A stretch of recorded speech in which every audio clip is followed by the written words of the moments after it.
Nais ko lang pong ipaalam, mayroon po tayong nalalapit na membership class at sa akin pong pag-survey dito sa ating kalagitnaan, mayroon pong 6 na kapatiran na nais mapabilang sa membership class at nawa sila po ay maging kasapi ng iglesia. Ngunit bagong lahat ng yon, magsisimula po ko ngayong Sunday ng pag-aaral tungkol sa kalagahan bakit kinakailangan maging membro ng isang lokal na iglesia. Ano ba ang iglesia? Sapagat marami po sa ating panahon, pagdating po sa pagme-member, pinagtatawanan po ito ng mga tao at binabaliwalan nila ang kalagahan ng pagsamba o ng iglesia. Kaya marapat lamang na atin munang ipabatid ito upang maunawaan ang kanilang pagsapi sa iglesia. Ngayong umaga, nais kong buksan natin ang ating mga Bible, Matthew chapter 5, verses 34 to 42. Matthew chapter 5, verses 38 to 42. Ganito ang sinasabi. Narinig ninyo na sinabi, mata sa mata at ngipin sa ngipin. Ngunit sinasabi ko sa inyo, huwag ninyong labanan ang masamang tao. At kung ikaw ay sampalin ng sino man sa kanang pisngi, iharap mo rin sa kanya ang kabila. Kung ipagsakdal ka ng sino man at kunin ang iyong baro, ibigay mo rin sa kanya ang iyong balabal. Kung may sino mang pumilit sa iyo na lumakad ka ng 1 milya, lumakad ka ng 2 milya na kasama niya. Bigyan mo ang humihingi sa iyo at huwag mong pagkaitan ang ibig humiram mula sa inyo. Itong salita ng Panginoon, tayo po ay manalangin. Dakilang Diyos, nagpapasalamat kami sa biyayang kaloob niyo sa amin, kalusugan, kalakasan, at higit sa lahat ang pagmamahal sa inyo pong iglesia at sa iyong presensya, na kami po ay naririto, hindi bunga ng amin lamang responsibilidad, kundi bunga ng aming pagmamahal at pagsamba sa inyo. Nawa, gamitin nyo ang mga mensaheng aming tatanggapin ngayong araw na ito, na kami po'y maging isang mabuting mamamayan ng iyong kaharian. At nawa, kayo rin po ay tumawag na mga taong maging mamamayan din ng iyong kaharian sa pamamagitan ng inyong salita. Ito ang aming dalangin sa pangalan ng Panginoong Hesus. Amen. Tinalakay natin ang sermon ng bundok o Sermon of the Mount. Ito ay simula pa nung pandemic, napakatagal na pong panahon. Ilang buwan na o taon na ang ating naranasan. At sa pagtuturo ng Panginoon sa sermon sa bundok, kanyang ipinahayag dito ang righteousness of the kingdom. Pinapakita rito, ipinapahayag kung ano yung katwiran sa kaharian ng Diyos. Ngunit ipinapakita rito ng Panginoon ang pagkakaiba ng righteousness ng mga scribes at ng mga Pharisees. Sapagkat ang kanilang righteousness, masasabi nating self-righteousness. Meron silang kaibang interpretation when it comes to moral law and Moses law. Kung tawagin yan ay oral or traditional interpretation. Tulad na halimbawa ng ating tinalakay nakaraan, yung pagpatay, bawal ang pumatay. Para sa kanila, sa kanilang interpretasyon, magkakasala lamang sila kung sila'y aktong pumapatay. Kaya hindi sila mamamatay tao, matuwid sila. Subalit ang sabi ng Panginoon, ngunit ang sino man sa inyo ang mayroong galit sa kapwa, siya ay isang mamamatay tao. At kailangan siyang humarap sa hukuman. Ni ang tawagin ang isang tao na raka. Ang ibig sabihin, walang kabuluhang tao. Kailangan siyang humarap sa Sanhedrin. At lalo na pag tumawag ng ulol ka, fool, ang sabi ng Panginoon, karapat-dapat na siya sa impyerno. At itong mga salitang ito, maririnig mo sa mga kabataan kapag naglalaro po ng video games. Murahan ng murahan. Karapat-dapat ba nating ipahatid sa kanila ang Ebanghelyo upang sila maligtas sapagkat tiyak silang impyerno, sapagkat ang bibig nila ay panay pagmumura at puno ng galit. At ikalawa, tinalakay din natin ang pangangalo niya. Sa kanila, kasalanan ang mangalan niya ng akto, kaya sila naghahanap ng mga actual na mga adultery or fornication. Pero ang sabi ng Panginoon, kung kayo'y tumingin ng mahalay sa kapwa o sa babae, sa inyong puso, kayo po ay nangangalunya na. At yun ang totoong interpretation ng moral law at maging sa Moses law. Pero sa kanila, oral law o traditional law, yung aktong paggawa lamang ang kasalanan. At tinalakay din natin nakaraan ang divorce and remarriage, ang paghihiwalay at ang muling pag-aasawa. Ang turo ng banal na kasulatan, ang itinakda ng Diyos, lalaki at babae lamang ang ikakasal, and the two becomes one. At walang sino makapag-separate unless o sa pamamagitan lamang ng kamatayan. Pero ang oral law, itong mga scribes na ito, ang sabi nila, pwedeng maghiwalay basta't may kasulatan. So gagawa sila ng kasulatan kahit anong problema nila sa babae, lalaki, hindi marunong magluto, hindi marunong magpakulo ng tubig, ay pwede nang hiwalayan basta't may kasulatan. Pero ang sabi rin sa Matthew chapter 19, ipinahintulot ito ni Moises o Moses law dahil sa katigasan ng kanilang ulo. Pero ang sabi ng Panginoon, hindi ganoon. Walang sino mang makapaghiwalay sa pinag-isa ng Diyos maliban sa pangangalo niya. Pag mayroong adultery, doon lamang pinahintulot ayon sa ating pinag-aral the last time na magkaroon ng kasulatan. Pero hindi maaring mag-asawa muli. Sapagkat maging sa ating korte, ipinahintulot po ang temporary separation, kaya temporary sapagkat ang layunin ng ating husgado ay magkabalik silang muli. Maliban lang, kung namatay ang isa, pwede nang mag-asawa.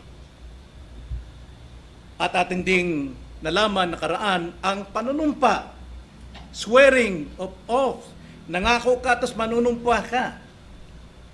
Ang sabi nila, pwedeng manumpa sa mga bagay, mga nilikha ng Diyos dahil hindi direkta sa Panginoon. Pero ang iyong pangako sa Diyos ay tuparin mo. Pero ang sabi ng Panginoon, dapat ang iyong oo ay oo lamang at ang iyong hindi ay hindi lamang sapagkat anumang higit pa dyan, panunumpa, pangako, yan ay mula sa evil o kasamaan. May sarili silang interpretasyon sa moral law ng ating Panginoon, the Ten Commandments. At maging doon sa Moses law, batas ni Moises, na ginawa nila upang protektahan ang moral law, mayroon din silang ibang interpretasyon. So anong inasahan ng Panginoon sa mga alagad niya? Sa mga tao sa kingdom of God tulad natin. Pagdating po sa ganitong usapin. Ngayon darako tayo sa panibagong usapin. Ang sabi, kung ikay gawa ng masama, huwag kang gumanti. Ano ang itutugon natin? Kapag ikay minaltrato, anong tugon natin? Yan ang tanong ng Panginoon, anong tugon natin? Tayo ba'y gaganti ng kabutihan o kasamaan din? Now dito ituturo sa atin ni Jesus kung paano ang tamang tugon kapag tayo po ay minamaltrato o ginawan ng masama ng ating kapwa. Tayo ba'y tatayo na lamang, tanggapin na lamang natin ang pag-aabuso sa kanila? Ang ating pong pamagat ngayong umaga ay ang paglalagay ng batas sa sariling mga kamay.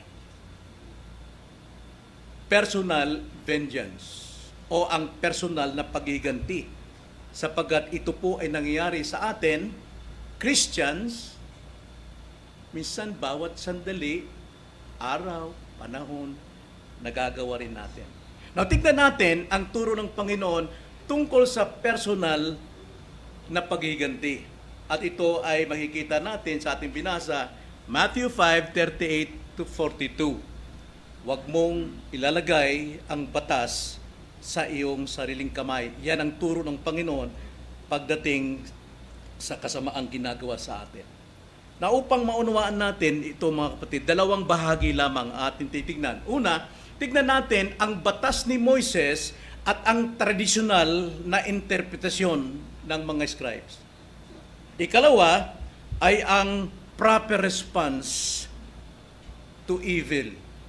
Ang tama o wastong tugon sa kasamaan. Napakahalaga po ito sa atin mga kapatid sapagkat hindi natin namamalayan.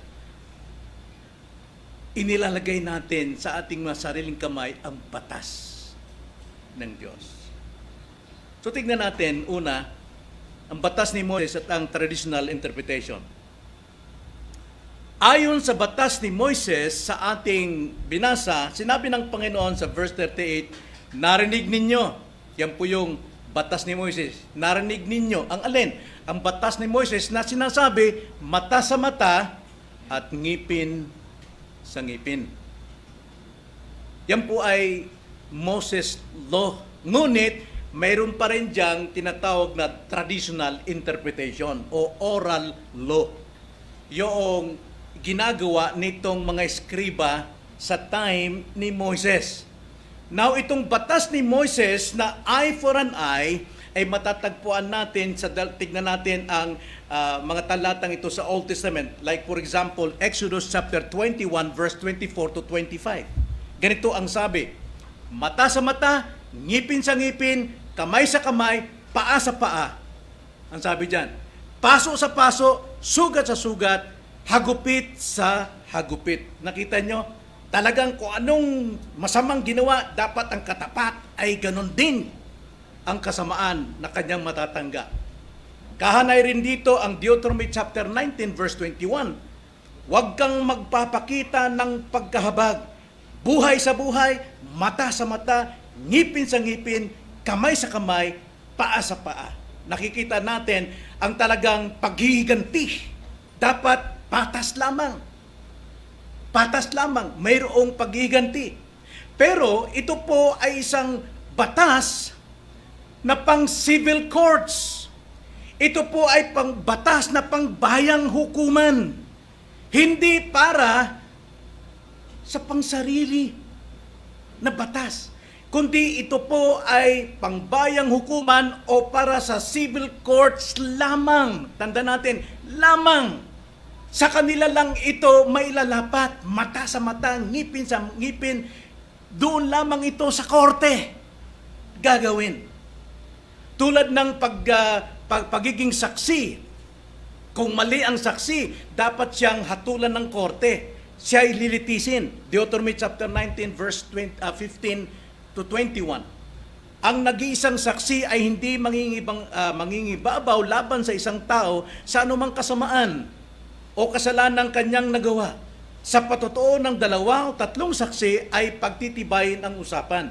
Mahirap daw talaga magsumbong isang saksi lamang, dapat 2, 2 or 3. Dapat pagtitibayin yon ang usapan.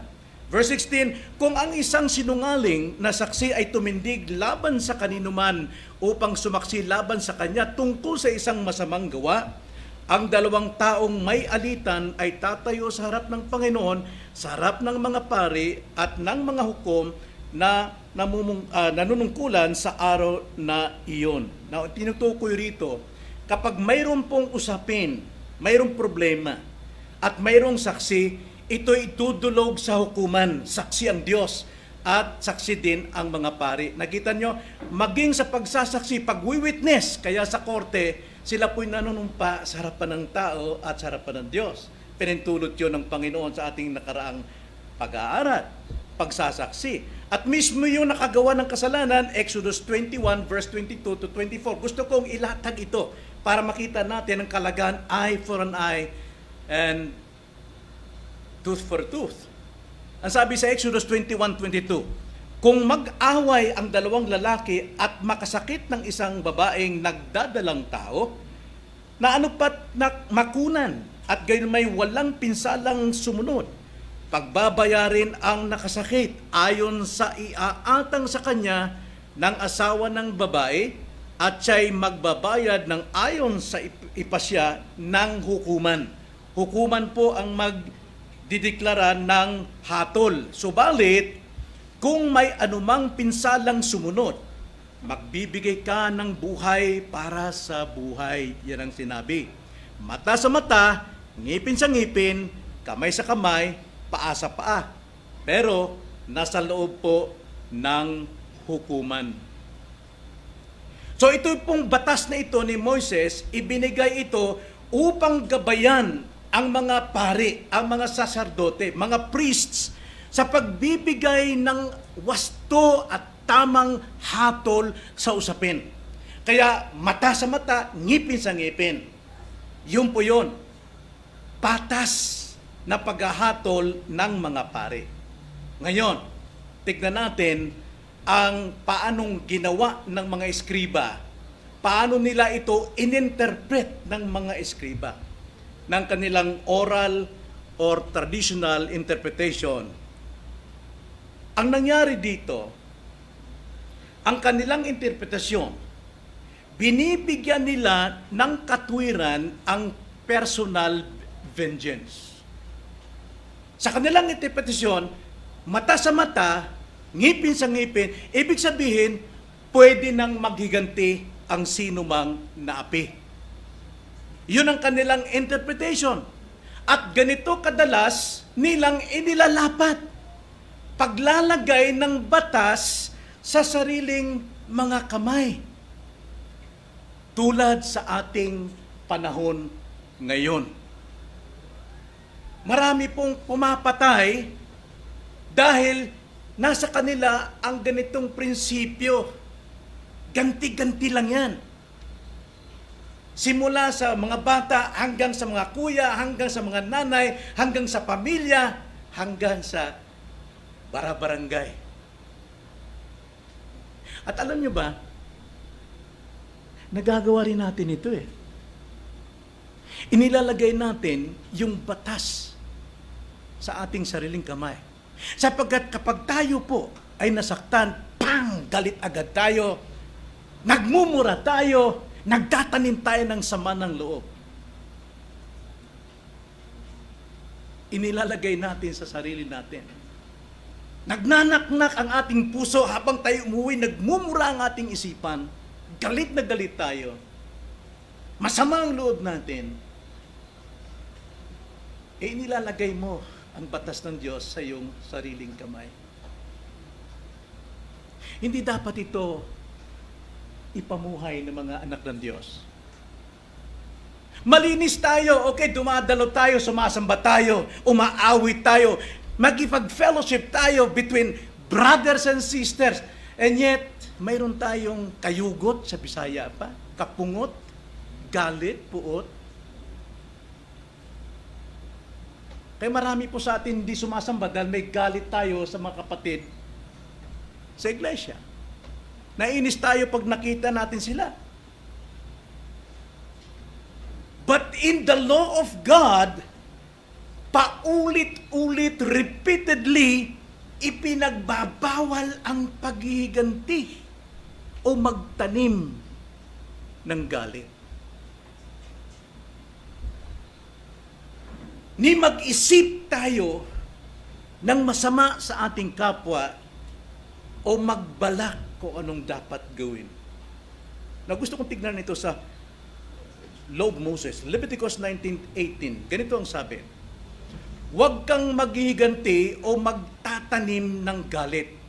Nakita nyo, nakaparallel yung paghihiganti at pagtatanim ng galit laban sa mga anak ng iyong bayan, kundi iibigin mo ang iyong kapwa na gaya ng sa iyong sarili. Ako ang Panginoon. Then Proverbs 24:29, ganito ang sabi, huwag mong sabihin, gagawin ko sa kanyang ginawa niya sa akin. Kung anong ginawa niya, yun ang igaganti ko sa kanya. Plano lang yun. Pagbabalak yun mo lang yun. Ang sabi sa 1 John chapter 3 verse 15, ang sino bang napupuot sa kanyang kapwa, siya'y mamamatay tao at hindi siya kabilang sa kaharian ng Diyos. Meron ka bang galit ngayon sa iyong puso? Meron ka bang sama ng loob? Meron ka bang iniisip sa iyong kapatid ngayon?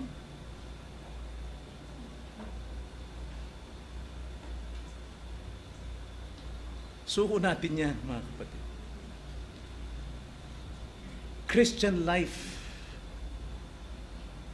is a holy life, a righteous life.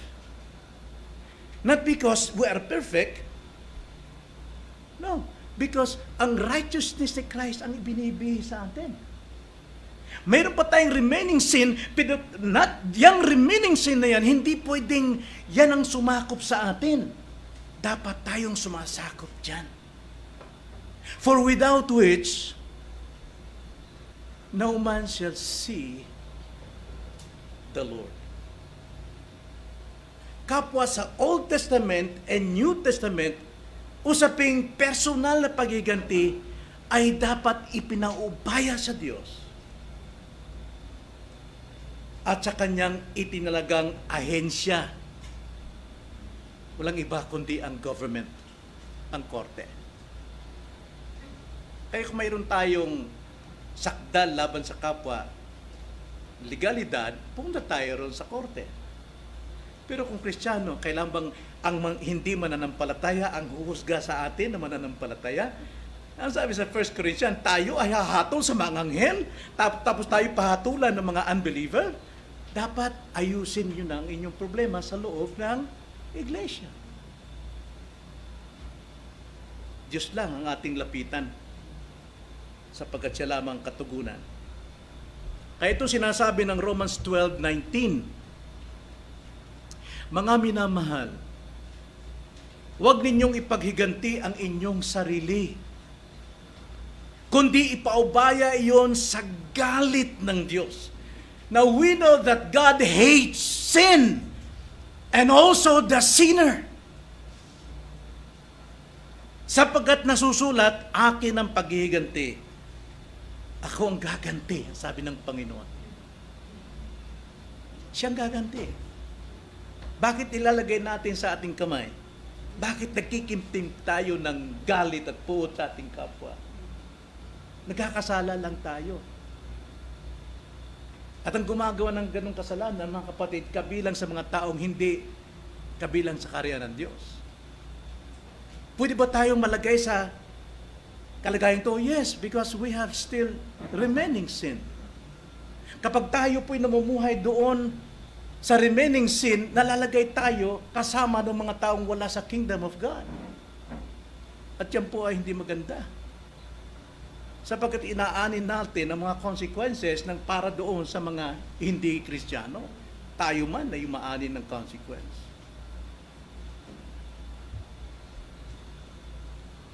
So dapat natin tignan, what is the proper response to evil? Ikalawa, ano bang tamang tugon pagdating sa kasamaan? Dito, pinakita ng Panginoon una ang dalawang principle, dalawang pangunahin na dapat nating gawin. Una, huwag labanan ng masama. Yun ang number one. At ikalawa, gantihan ng kabutihan ang kasamaan. Yun na naman eh. Yun ang itinuturo sa atin ng Panginoon. Para hindi natin mailagay ang batas sa ating sarili, then huwag labanan ang masama. Sa ating text, verse 39, ngunit sinasabi ko sa inyo, huwag ninyong labanan ang masamang tao. Sapagkat pag nilabanan ninyo ang masamang tao, katulad ka rin niya na masama. Kung ikaw ay sampalin ng sino man sa kanang pisngi, iharap mo rin sa kanya ang kabila. Pero walang gagawa sa atin yan. pag sinampal ka. Kadalasan sampal sa atin, pala, di ba? Pak! Anong tinamaan sa atin? Kaliwa. Pak! Karapat dapat yon dahil ikaw ay nagkasala. Pero kapag ibinaling mo ang iyong kanan, patalikod na kamay na yon. Ibig sabihin, lahat ng pagmamaliit, paghamak sa iyo, pag sinampal kang patalikod na palad, pinakamasakit yun sa lahat. Sapagkat kahihiyan, pangalan, karangalan mo ang nakasalalay pag ikay sinampal. Kaya ang sabi ng Panginoon, kapag sinampal ka sa kabila, ibaling mo na. Ibig sabihin, baba mong sarili mo. Imbis na magalit ka, imbis na ilagay mo ang batas sa iyong kamay, magpakababa ka. Ang Diyos ang gaganti para sa iyo. Ibigay mo na. Ibig sabihin, o kung nagkasala ka man, tanggapin mo. Lumuhod ka at humingi ka ng forgiveness. Yun yung pagbaling ng kabilang pisngi. Hindi yung, kasi ikaw eh. Hindi po.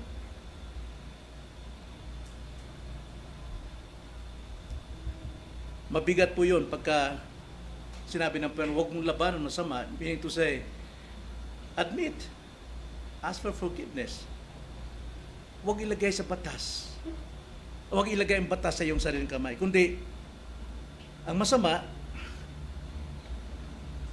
gawin mo ng kabutihan. Yun ikalawa.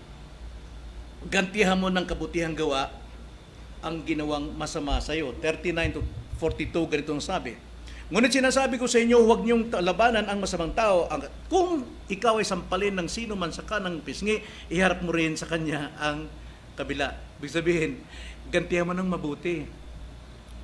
40, kung ipagsakdal ka ng sino man at kunin ang iyong baro, ibigay mo rin sa kanya ang iyong baro. Sapagkat yun ang hukuman noon eh.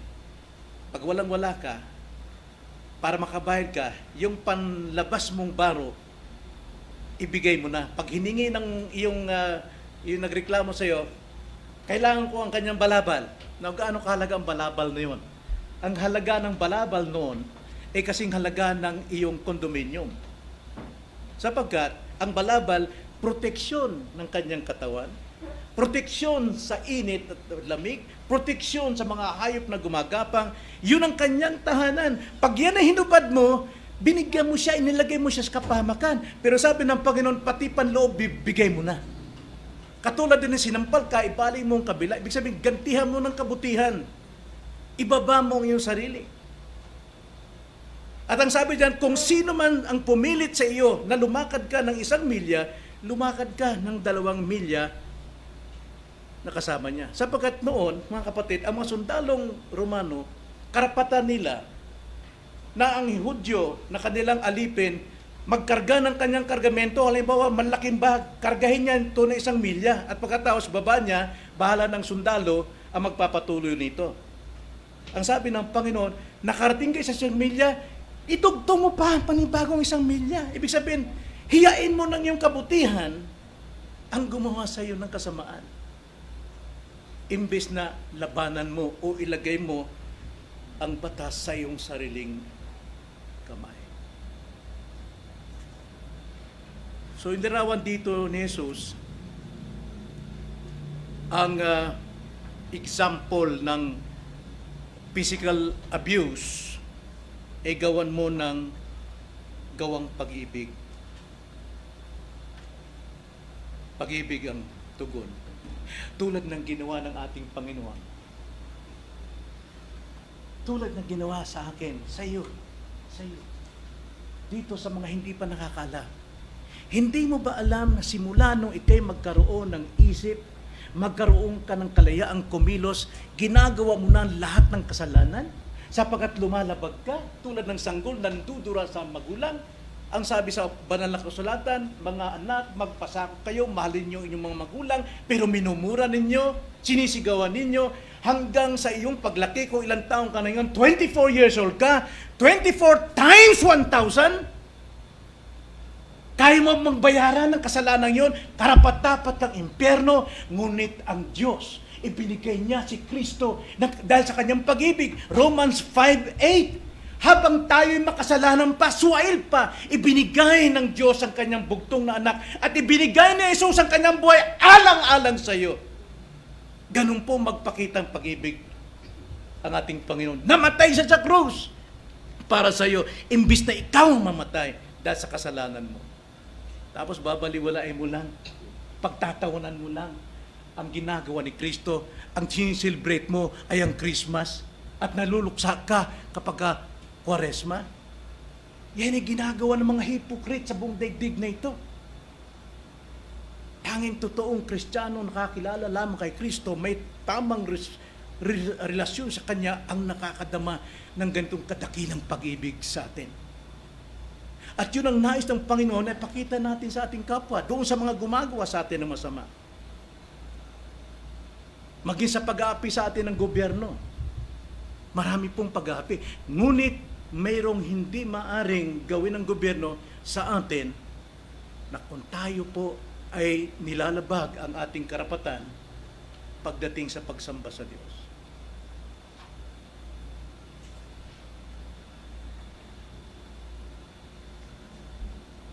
Kung yan ay tumutukoy sa personal vengeance o personal pagiganti, ito'y lapat din sa lahat ng aspeto, lahat ng bahaging pangyari sa ating buhay na huwag nating labanan. Mga taong nang-aapi sa atin, marahil hindi ka nakabayad ng 2 buwan, 3 buwan sa iyong bahay, masama na ang binibitiwan nila, andiyan lahat ang pagmumura, pananakot. Trust God. Naranasan natin yon. Wala tayong mabayad talaga. 3 months, 4 months, 5 months, 7 months. But if you trust God, gumagawa ang Diyos mga imposible para sa atin. Ang sabi ni David, simulan nung ko'y bata, wala pa akong nakitang taong matuwid na gumagapang sa gutom. Magtiwala tayo sa Diyos at ang Diyos ang siyang gumagawa. Pero ibig sabihin, na wala tayong gagawin.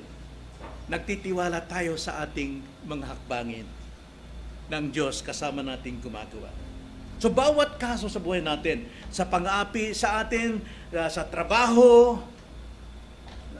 sa palengke, sa ating tahanan, sa ari-arian natin, sa eskwelahan, lalo ngayon, bukas magsisimula na ang mga bata, na mga kabataan na papasok sa eskwela, huwag niyong asahang walang bully. Marami dyan mga bata na hindi natuturuan ng mga magulang. O di kaya natuturuan ng mga kuya kung paano sila maging bardagos. Kaya kung sila'y mag-bully sa inyo, wala sa inyo ang batas sa sariling kamay. Mayroong teacher na dapat pagsumbungan.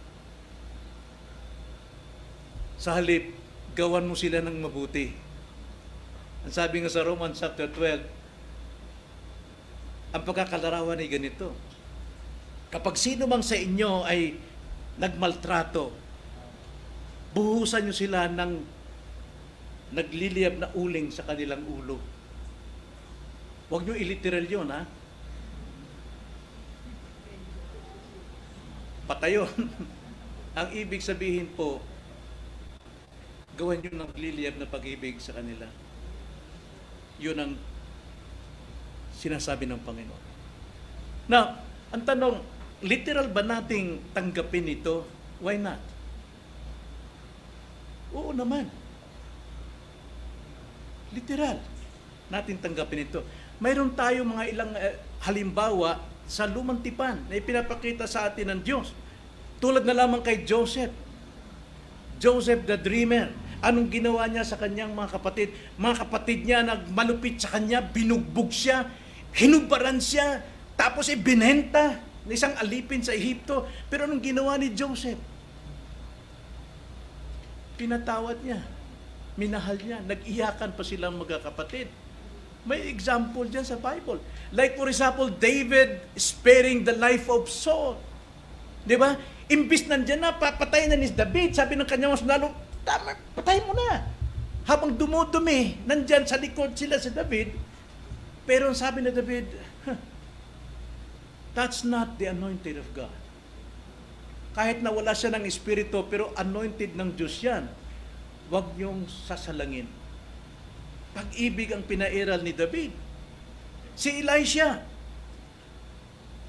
na sila ay pinahirapan ang bayang Israel. Pero ang ginawa ni Elisha, binulag. At pagkatapos nung makakita, pinakain ang mga Arameans. Sabi nung hari, Panginoon, ano, papatayin na namin? Ang sabi ni Elisha, papatayin nyo. Nasa inyo mga kamay na parang mga tuta, papatayin nyo, pakaanin ninyo. May example. Hindi nilalagay sa kamay. And also, we have several examples in the New Testaments. Number one is Jesus Christ, our example. Sinampal, binugbog, nilatigo, hinubaran, hiniya sa buong daigdig. Yan pong pagkakagawa ng krusipiho ngayon sa mga Catholic, hindi po yan totoo sapagkat sa totoo, hubad si Kristo, inilantad sa kubaran. At ang kanyang katawan, hindi makilalang tao talaga. Ngayon, gwapong-gwapo. Magaganda yung mga sugat dito, may konting dugo. Hindi po ganon. Basahin nyo Isaiah 53. And yet, Jesus says, Father, forgive them. Patawarin nyo sila, Ama, hindi nila nalalaman ang kanilang ginagawa. Pag-ibig ni Jesucristo at ibinayad para sa mga pumatay sa Kanya. Si Stephen, isang deacon na nangaral. At ang Panginoong Hesus tumayo sa kanyang trono upang ibunyi si Stephen habang binabato dahil sa kanyang pangangaral. Anong sinabi ni Stephen? Huwag niyo ibilang sa kanila ang kanilang kasalanan. Nagagawa yan ng mga totoong mananampalataya. Ang mga Hebreyong Kristiyano, basahin natin. Paano silang balatan? Paano silang putulan ng leeg? Paano silang lagariin sa gitna? Pero masaya sila na tinanggap ang ganun at inagawan sila ng kanilang lupain. Tinanggap nila ito na may kagalakan.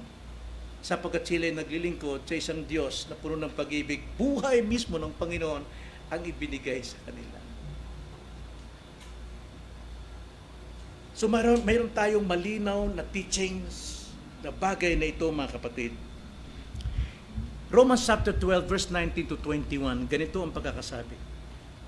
Mga minamahal, huwag ninyong ipaghiganti ang inyong sarili, kundi ipaubaya iyon sa galit ng Diyos. Galit ng Diyos. Ano naman natin yung galit ng Diyos? Sapagkat nasusulat, akin ang paghiganti, ako ang gaganti, sabi ng Panginoon. Kaya, kung ang inyong kaaway ay magutom, pakanin mo. Kung siya'y mauhaw, painumin mo. Sapagkat sa paggawa mong ganito ay mga baga ng apoy ang ibinubuntun mo sa kanyang ulo. Huwag kang padaig sa masama, kundi daigin mo ng mabuti ang masama. Minsan, may kagalit tayong tao.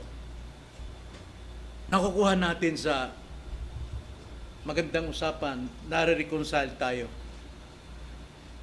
Pero aminin mo sa hindi, mayroon pang kumukulo sa puso. Pagdating ng panahon, isang kalabit lang, nagliliyap agad tayo sa galit at ando na ang sisihan, balik na naman ang 19 forgotten na kaso.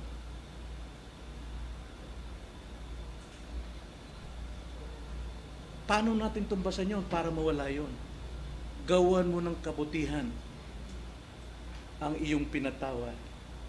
Gawan mo rin ng kabutihan ang nagpatawad sa iyo. Love. Pawang kabutihan. Pawang kabutihan. Hindi puro salita lang. Okay na kami. Wala kaming problema. Hindi ganon. Ang sabi ng Panginoon sa verse 21, huwag kang padaig sa masama, kundi daigin mo ng mabuti ang masama. So hindi tayo dapat magiganti, mga kapatid. We have to seek to overcome this evil na nasa atin pa with good. Gumawa tayo ng gumawa ng mabuti. At yung evil na yon, yung ating remaining sin na yon, na parang halimaw na naghahanda para ikaw'y sakmalin, maputunaw siya sa pagitan ng iyong paggawa, pag-ibig sa kapwa.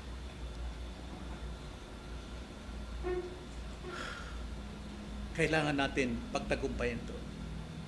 Tayo tinawag ng Diyos para ipalaganap ang kanyang pagmamahal, pag-ibig sa ating kapwa. Kaya nga nang dumating si Kristo sa ating panahon, nagsimula ang bagong nilikha. Sapagat ang mundo natin corrupted by sin, pabulok ng pabulok.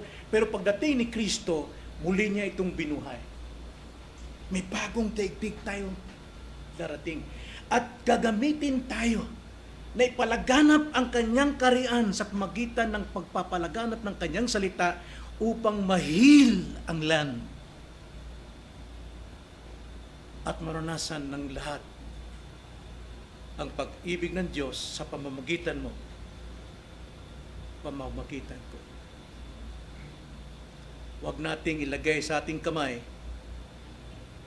ang paghihiganti. Tayo manalangin. Panginoon, napakarami pa naming dapat matutunan. At hindi namin matututunan ng isang bagay na kabutihan kung hindi namin naranasan ng kasamaan.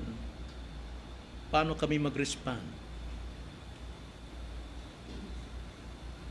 Nawaw po namin ilagay sa aming mga kamay ang batas, kundi ipaubayan namin sa inyo.